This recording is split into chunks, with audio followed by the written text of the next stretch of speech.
orang yang juga dibully ya. Jadi mereka dan aku itu adalah inspirasi aku sendiri gitu. Jadi ketika aku lihat orang-orang yang dibully, apa iya kami ini nggak bisa maju gitu? Apa iya kami ini nggak bisa meraih mimpi? Kalau kita nggak memotivasi diri sendiri, jangan harap orang lain akan turun dan datang untuk memotivasi kita, karena nggak bisa. Your biggest enemy is you. It's not others.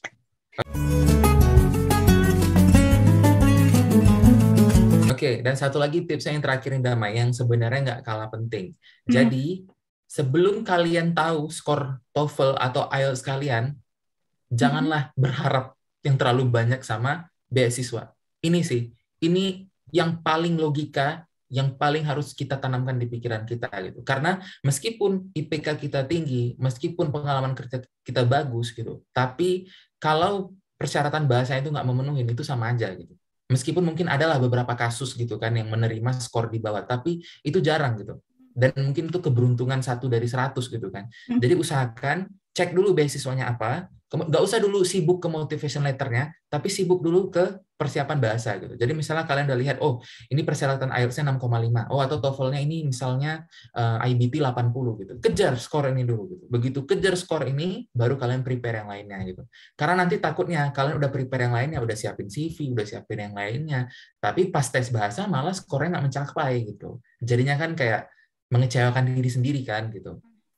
Dan ekspektasi terlalu banyak nih juga berbahaya untuk diri kita sendiri. Itu toxic yang paling besar. Terlalu berekspektasi. Oke, thank you banget. Ras, aku sampai lupa ini mention bahasa Inggris. Benar. Berarti itu harusnya di tips pertama. Make sure your English is good. Oh iya ya, aku sampai lupa. Benar-benar. Tapi nggak apa, kan ada alarm di akhir. Iya. By the way, untuk Erasmus Med 4 ini berapa tuh IELTS? IELTS pakai IELTS? Mereka nerima IELTS, nerima TOEFL, tapi IBT ya gitu. Nerima ITP juga sih, nerima ITP.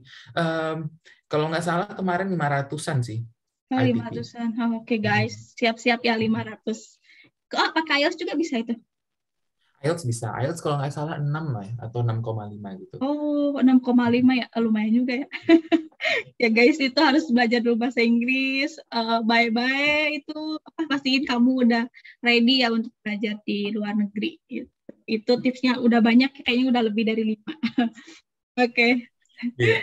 Terus ini nih, kan kalau lihat dari pengalaman kamu kerja udah sekarang istilahnya kalau aku bilang ya udah di di tempat di mana kamu mimpi itu jadi nyata, gitu kan? Mimpi yang jadi kenyataan. Ada nggak sih momen di dalam hidup kamu bahwa kamu itu pernah kayak insecure atau down dalam hidup gitu kan? Bisa aja kita lihat, oh Aras tuh kalau di media sosial kan kita tahu jalan-jalan kan, traveling gitu kemana-kemari ceria sama teman-teman. Nah, apa sih di balik seorang Ras ini? Oke, Damai. Jadi ini satu teguran untuk kita semua, termasuk diri aku sendiri juga. Jadi jangan percaya apa yang kita lihat di sosial media gitu. Ketika orang bahagia, ketika dia keliling sana sini gitu, ketika dia makan enak gitu, kemudian ketika dia tertawa sama teman-temannya, itu jangan kita anggap bahwa kehidupan dia itu memang seperti itu gitu. Karena kita nggak pernah tahu di belakang senyuman dia di foto, di belakang momen traveling dia tuh apa yang dia laluin. Nah, kalau untuk aku sendiri, Damai, insecurity yang terbesar itu adalah ketakutanku untuk berangkat di beasiswa ini gitu. Karena ketika aku dinyatakan lolos di beasiswa ini, kemudian ketika aku sedang prepare untuk berangkat, disitulah aku kehilangan orang yang paling aku cintai gitu. Dan ibuku tuh meninggal pada saat itu. Otomatis aku down gitu. Bakal mentalku semuanya terganggu gitu karena kejadian ini, di mana kita baru kehilangan orang yang paling kita cintai dan kita harus pergi meninggalkan negara kita gitu. Jadi ini satu pukulan yang luar biasa. Bahkan untuk beberapa bulan pertama aja itu aku nggak bisa konsen belajar, dan ujian itu juga aku susah konsen gitu karena aku nggak tahu tiap hari bakal kepikiran gitu, dan ini memang hal negatif gitu. Tapi bahkan setelah aku sampai di Italia pun itu mulai kuliah dan aku udah mulai mau recover ya, udah mulai pulih gitu. Kemudian ibu angkatku juga meninggal gitu. Jadi baru ditinggalkan ibu kandung, kemudian ibu angkatnya juga meninggal. Jadi kayak pukulan hidup yang luar biasa gitu yang aku laluin kemarin itu susah loh gitu. Kemudian aku pikir gini, apa yang harus aku lakuin untuk menghibur diri aku sendiri supaya aku nggak begini terus berlarut-larut gitu. Karena nggak bisa dipungkirin, Damai, kita belajar kita datang ke sini dengan beasiswa itu dengan penuh tanggung jawab gitu. Tapi gimana kalau kita nggak bisa penuhin itu semua gitu. Makanya aku salah satunya berarti I have to make myself happy gitu. Kemudian salah satunya dengan cara apa? I meet new people gitu. Kemudian aku jalan-jalan gitu, melihat tempat yang baru. Karena apa poinnya kita di negara orang kalau kita nggak melihat sekeliling gitu. Nah, aku keliling gitu, aku explore gitu. Karena memang ketika aku explore tuh aku I feel better gitu. Jadi, nah mungkin orang-orang lain juga begitu. Kita nggak pernah tahu ketika dia stres menghadapi beban kuliah, dia stres untuk ngerjain tugas, dia stres untuk ngerjain macam-macam lah, anak kuliah punya beban ya Damai. Dan kita nggak pernah tahu karena orang-orang cenderung jarang mengekspos momen-momen stresnya dia gitu. Orang-orang jarang gitu. Kalau aku pribadi aku nggak pernah gitu. Kayak posting di sosial media dengan muka stres, dengan belum mengerjakan tugas, dengan berkeluh kesah gitu, aku jarang. Karena what's the point gitu. Masa aku mau sharing kesusahan gitu kan. Tapi ketika aku merasa happy, kemudian aku sharing itu, ya itu sebenarnya tujuannya untuk encourage orang-orang gitu. Ketika orang melihat itu, oh dia sedang happy gitu. Berarti kalau dia bisa, kita juga bisa dong gitu. Kayak memotivasi diri, tapi nggak bisa dipungkiri, beberapa orang akan salah menyikapi hal seperti itu. Jadi di kesempatan ini juga thank you Damai atas pertanyaan ini tadi ya, karena ini sangat penting sih untuk disampaikan. Karena banyak sekali generasi-generasi muda itu yang tergiur melihat foto-foto orang misalnya keliling, traveling, kemudian mereka pikirnya bahwasanya kuliah itu traveling gitu. Itu salah, itu mindset yang salah gitu. Tapi hal yang lebih salahnya itu lagi ketika mereka mengira bahwasanya orang yang kuliah di luar negeri itu kehidupannya santai-santai aja gitu. Enggak. Jadi kalian harus lihat momen-momen yang ada di balik fotonya dia yang sedang bahagia itu gitu. Karena kalian nggak tahu.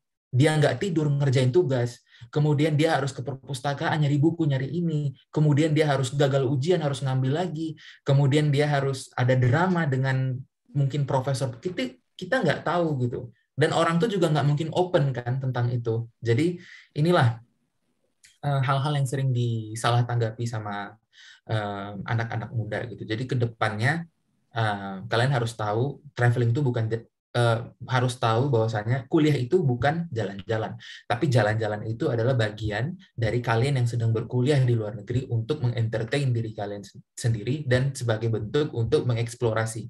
Karena nggak bisa dipungkiri ketika kita berada di sini kita juga harus mengetahui budaya lokal, kita juga harus melihat bagaimana sama seperti orang-orang yang datang ke negara kita gitu. Mereka akan eksplor makanan, tempat-tempat. Jadi kita juga seperti itu. Gunakanlah waktu kita selagi bisa gitu. Dan nggak ada salahnya kan Damai ketika kita misalnya liburan atau ketika kita lagi break nih untuk refreshing mind aja gitu. Jadi supaya ketika kita welcome back to the reality ya dengan buku-buku yang setumpuk kayak begini nih harus dibahas. Jadi dengan realita itu kita harus siap. Oke, sebelum kita masuk ke realita itu harus menghibur diri gitu. Jadi ya gitu sih. Oke.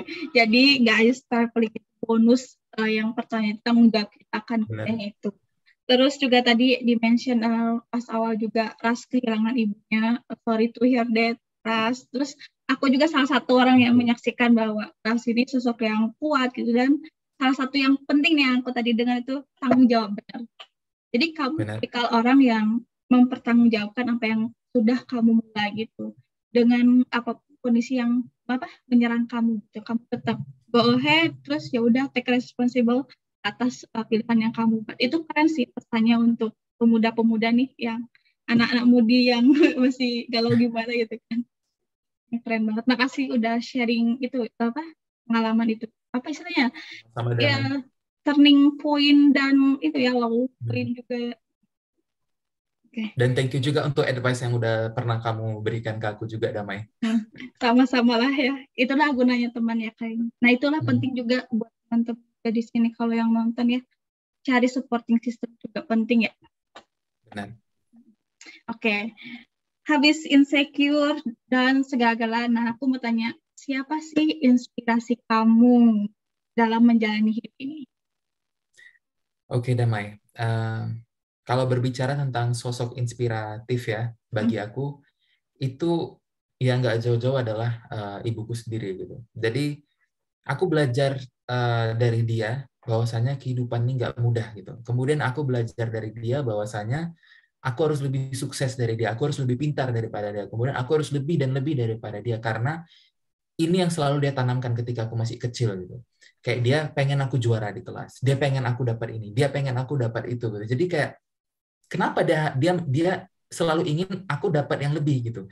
Jadi kayak mana ya? Oke, dialah sosok yang bisa membuat aku memotivasi diriku sendiri. Karena bahkan alasanku apply Medforny aja pun itu karena mamaku, karena ibu tadi ya gitu, karena kita inginlah gitu membahagiakan dia gitu. Nah itu sosok dari lingkungan sekitar dan lingkungan terdekat lah, itu ibuku sendiri. Kalau sosok lainnya yang menjadi inspiratif, sebenarnya bukan sosok sih Damai, tapi hal komunal yang kemudian udah menjadi apa ya, turning point aku juga gitu. Jadi yang berikutnya itu adalah para korban bullying. Jadi ini nggak per persen ya gitu, tapi udah sekelompok orang lah yang sering dibully. Nah mereka nih inspirasi bagi aku. Kenapa? Aku juga dulu bagian dari mereka gitu. Aku tuh sering loh dibully karena warna kulit, kemudian ketika aku terlihat berbeda gitu kan, itu sering jadi bully. Dan ketika aku kan kidal ya, tangan kiri gitu.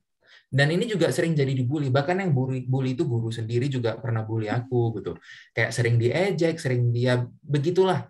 Jadi orang-orang yang juga dibully ya. Jadi mereka dan aku itu adalah inspirasi aku sendiri gitu. Jadi ketika aku lihat orang-orang yang dibully, apa iya kami ini nggak bisa maju gitu? Apa iya kami ini nggak bisa meraih mimpi gitu? Apa iya kami ini akan tertinggal di belakang? Jadi sehingga ini memacu aku gitu untuk gercep, memacu aku untuk fokus, memacu aku untuk tekun gitu. Dan pada akhirnya aku membuktikan seenggaknya pada diri aku sendiri bahwasanya aku nggak tertinggal gitu. Dan aku nggak seburuk seperti apa yang kubayangkan dan nggak seburuk seperti apa yang mereka katakan gitu. Jadi ya ini sih Damai, penting ya ketika kita bisa melihat inspirasi dari lingkungan sekitar itu. Gitu. Jangan jadikan negativity itu sebagai hal yang untuk kita jauhi atau kita takuti. Justru salah. Kalau semakin aku dibully, itu aku semakin semangat gitu.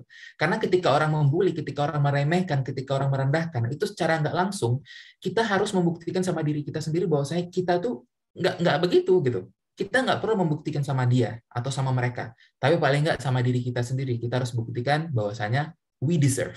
Jadi kita tuh layak, kita tuh pantas gitu. Kita tuh nggak seperti apa yang mereka pikirkan gitu. Dan kita nggak perlu sedih karena itu. Aku nggak pernah sedih kok ketika dibully. Tapi aku sedih ketika aku nggak bisa membuktikan pada diri aku sendiri bahwasanya aku bukan seperti itu. Gitu. Itu sih Damai. Keren-keren. Jadi justru akibat dibully justru jadi bensinnya kamu untuk mencapai mimpi yang lebih besar lagi. Oke. By the way, tadi mamamu udah tahu belum sih sebelumnya kamu bisa udah dapat scholarship ini, beasiswa ini? Tahu. Beliau tahu dan sangat happy, tapi pada saat itu juga beliau merasa gimana ya, insecure gitu. Jadi kala itu kita berdua sama-sama insecure. Aku insecure harus meninggalkan ibuku di kondisi dia yang sakit seperti itu, dan dia insecure takut kehilangan gimana ya. Dia tuh takut gitu ketika momen-momen terakhir aku nggak bisa berada sama dia gitu. Tapi ya nasib berkehendak lain. Dan memang aku tetap ada di Medan kala itu, dan memang ibuku juga meninggal itu di genggaman tanganku. Jadi ya it's a pleasure for me gitu ketika orang tua kita itu melepaskan nafas terakhir itu di tangan kita sendiri. Itu bayangkan ketika aku udah berangkat misal ke Italia dan aku nggak bisa menyaksikan dan nggak bisa berada di momen seperti itu bakal lebih terpukul lagi gitu. Tapi ya aku hanya bisa ini sih Damai, bersyukur atas segala yang udah terjadi di kehidupanku, dan selanjutnya ya memotivasi diri sendiri. Karena kalau kita nggak memotivasi diri sendiri, jangan harap orang lain akan turun dan datang untuk memotivasi kita, karena nggak bisa. Your biggest enemy is you, it's not others. Keren banget kuatnya. Alhamdulillah ya, maksudnya mamamu masih sempat menerima momen bahagia itu, gitu kan. Jadi istilahnya lega gitu ya, meskipun pada akhirnya kamu berjuang sendiri ya. Tapi mamamu bangga gitu udah menyaksikan anaknya. Wah ya udah hebat. Oke, gelas pas banget waktunya 8 menit lagi. Nggak terasa ya? Nggak terasa. Pesan-pesan untuk pemuda-pemudi yang lagi nonton ini podcast kamu atau yang sedang berjuang untuk mendapatkan scholarship itu apa? Oke, pesan dan kesan untuk teman-teman semua yang sedang berjuang untuk kuliah di luar negeri atau untuk mendapatkan beasiswa, itu yang pertama, kalian itu harus aware kalau kalian itu deserve. Hanya dan jika kalian berusaha, dan hanya dan jika kalian itu tahu value-nya kalian gitu. Jadi seperti yang aku sampaikan tadi di awal dan awal, jangan terlalu berekspektasi gitu. Jadi ketika kita mau apply sesuatu, terutama kita harus bercermin dulu. Ini adalah misinya si pemberi beasiswa atau misinya program ini. Kira-kira aku memenuhi nggak gitu. Jadi kita harus melihat dulu, oke, aku memenuhi persyaratannya semua, kemudian aku deserve. Kemudian mulailah untuk mempersiapkan diri gitu. Tapi jangan beranggapan seperti ini ya. Ini beasiswa lagi buka. Ini lagi buka ini. Ayo apply. Ini mindset yang salah. Karena apply beasiswa itu bukan hanya apply gitu, tapi kita harus tahu gitu, ini beneran cocok untuk di kita nggak gitu. Jadi kita harus bisa memfilter. Kesalahan terbanyak yang dilakukan orang-orang adalah mereka nggak bisa memfilter program atau scholarship apa yang mau mereka apply. Mereka nggak bisa filter hanya dengan karena alasan tadi ya gitu. Ingat, kuliah itu bukan sebatas jalan-jalan gitu. Jadi yang penting di mana aja deh gitu. It's okay, memang it's okay, tapi kalian juga harus tahu programnya itu harus sesuai dengan apa yang bisa kalian lakukan gitu. Kalau misalnya kalian bilang begini, nggak apa-apa sih di mana aja gitu. Misalnya aku kuliah di mana pun jadi, yang penting keluar negeri gitu. Itu sebenarnya kurang tepat. Tapi kalau misalnya kuliah di mana aja pun dengan jurusan ini jadi gitu. Nah itu masih tepat gitu karena memang kalian memprioritaskan jurusannya tadi gitu. Nah kemudian yang kedua juga mungkin untuk beberapa, ini mungkin agak kontroversi ya, tapi nggak apa-apa, ini aku coba buka aja gitu. Dan banyak orang yang memang mengutamakan ranking kampus gitu untuk kuliah gitu. Sehingga banyak yang ini Damai, tahu nggak gimana ya? Nggak mau deh kuliah di negara ini atau di kampus ini. Kampusnya rankingnya jelek atau negaranya nggak bagus gitu. Jangan terlalu cepat untuk menjudge gitu. Padahal kita juga nggak tahu gitu. Itu bagaimana gitu.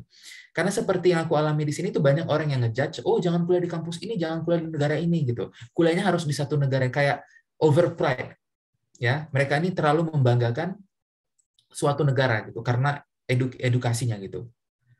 Menurutku itu cara yang salah gitu. Karena ketika kalian mau mengeksplor sistem pendidikan, ya itu memang tergantung ya sama keputusan kalian. Tapi kalau aku pribadi, dan mungkin teman-teman yang lainnya yang belum punya gambaran, itu jangan terlalu cepat ngejudge. Ketika kalian lihat buka Instagram, ini kayaknya negara A nih yang paling bagus pendidikannya, atau negara B nih. Jangan pernah punya pandangan seperti itu, tapi coba carilah yang kalian mau itu sebenarnya apa. Mendapat keagungan kah? Saya kuliah di kampus terbaik nomor 1 di dunia. Atau kalian itu pengen mendapat pengalaman gitu. Jadi ini dua hal yang berbeda. Kalau memang kalian mau kuliah untuk membanggakan diri kalian sendiri dan mendapat pengakuan bahwa kalian tuh masuk ke kampus top 10, it's okay. Tapi kalau kalian mau kuliah hanya dengan tujuan untuk mendapatkan pengalaman pendidikan di luar negeri seperti aku, tujuan utamaku hanya itu Damai. Aku pengen mendapatkan pengalaman pendidikan di luar negeri dan pengalaman profesional. Aku nggak perlu dan nggak ingin kuliah di kampus terbaik nomor 1 atau nomor 2 di dunia gitu. Jadi beberapa orang terlalu menanamkan seperti itu, tapi padahal dia cuma mau nyari pengalaman gitu. Emang salah kalau kita kuliah di kampus yang katakan nggak masuk di top 100 gitu? Apakah itu suatu crime? Kan enggak gitu. Selagi memang kita nggak butuh yang spesifik seperti yang top 1 atau top 2, it's okay gitu. Jadi ini juga rubah mindset seperti itu. Dan pesanku juga, ya salah satunya yang terakhir itu adalah kita harus berani mempersiapkan modal gitu. Modal itu apa aja? Bisa materi dan non materi gitu. Seperti uang, perlu nggak dipersiapkan uang? Perlu. Karena untuk biaya tes TOEFL, IELTS itu butuh uang. Dan bahkan ini aku juga sharing ya, untuk beasiswa Med4 ini nggak segampang yang kalian bayangkan gitu. Jadi aku tuh harus menanggung biayaku sendiri itu dari awal. Mulai dari tiket pesawat, kemudian biaya visa, kemudian biaya tes PCR dan lain-lain, bahkan biaya apartemen, kemudian biaya makan, biaya dan transportasi dan lain-lain itu aku harus tanggung sendiri sampai beasiswaku tuh cair. Jadi beasiswaku tuh cairnya itu setelah 3 bulan aku ada di sini. Bayangkan selama 3 bulan kalian harus survive dengan uang kalian sendiri dan itu bukan uang yang sedikit gitu. Jadi kita harus persiapkan ketika kita mau apply sesuatu, kita harus persiapkan diri itu baik secara mental, kemudian fisik juga harus siap dan secara finansial juga harus siap gitu. Jadi jangan hanya mau nerima beasiswa ketika enaknya aja gitu, tapi kita harus siap untuk menanggung konsekuensi semua ini gitu. Maka kayak aku bilang tadi, persiapkanlah dari hal yang paling berat dulu gitu. Jadi kayak tes TOEFL itu kan berat ya. Kita harus, ya kalau kalian yang udah kerja mungkin gampang punya gaji tiap bulan. Tapi kalau untuk yang mereka yang belum bekerja gitu atau mungkin yang lagi di PHK itu kan pasti agak susah gitu. Jadi ditabung dulu untuk biaya tes TOEFL, tes IELTS, karena nggak bisa dipungkiri Damai. Sekali tes mungkin kita bisa dapat skor yang kita inginkan, tapi banyak juga orang yang tes berkali-kali bahkan skornya juga belum mencapai gitu. Dan ini kan habis uang terus kan. Setiap tes itu bayar, setiap tes bayar, dan bukan murah loh, 2 jutaan loh gitu. Iya, Bahkan IELTS mendekati 3 apalagi juta ya. 3 Gitu. juta. IELTS. Jadi makanya ini hal yang memang harus kita aware sejak dini gitu. Sama yang terakhir, sama pesan terakhir, usahakan ketika kalian untuk apply scholarship itu, kalian harus tahu tujuan karir kalian itu apa. Apakah kalian ready berkarir di Indonesia atau kalian pengen berkarir di luar negeri. Kalau misalnya kalian memang tujuannya itu mau pulang ke negara kita, atau berkarir ke negara kita, carilah beasiswa, memang rata-rata banyak ya, dari government kita juga ada, kemudian dari Fulbright ada, banyaklah beasiswa lainnya itu yang memang mengharuskan kita untuk kembali ke negara kita. Tapi kalau memang kalian pengen merasakan karir setelah selesai pendidikan di luar negeri, cobalah beasiswa yang memang mengizinkan kalian untuk berkarir di luar negeri gitu. Nah, salah satunya Medfor gitu. Jadi kenapa Damai aku juga pilih ini, karena memang Medfor memberikan kita untuk berkarir di sini gitu, tanpa harus mewajibkan kita pulang ke negara kita gitu. Nah, kalau kita mau pulang setelah beberapa tahun kita berkarir di sini, itu terserah kita, tapi mereka tidak mewajibkan. Dan nggak ribet sih ininya ya, persyaratannya harus ini, harus itu, harus mengabdi selama sekian tahun begini, itu nggak ada gitu. Jadi memang it's pure up to you. Jadi itu sih, sesuaikan juga ya tujuan karir kalian itu sama beasiswa yang kalian apply. Oke, itu aja sih Damai tips dari aku. Oke. By the way, 1 menit lagi. Aku nggak bisa nanggepin panjang lebar ya, karena waktu udah mau habis. Thank you so much, Ras, udah sharing tentang Medfor ini. Kalau ada yang mau ditanyain, nanti mungkin kita bisa langsung ke kamu. Kamu welcome kan untuk teman-teman untuk belajar ke kamu ya? Siap. Oke, semangat studinya, sukses selalu ya. Bye-bye. Ya, dan sukses selalu buat teman-teman di luar sana. Ya, selamat malam ya? Bukan. Bye. Sore. Dadah. Sore. Dadah.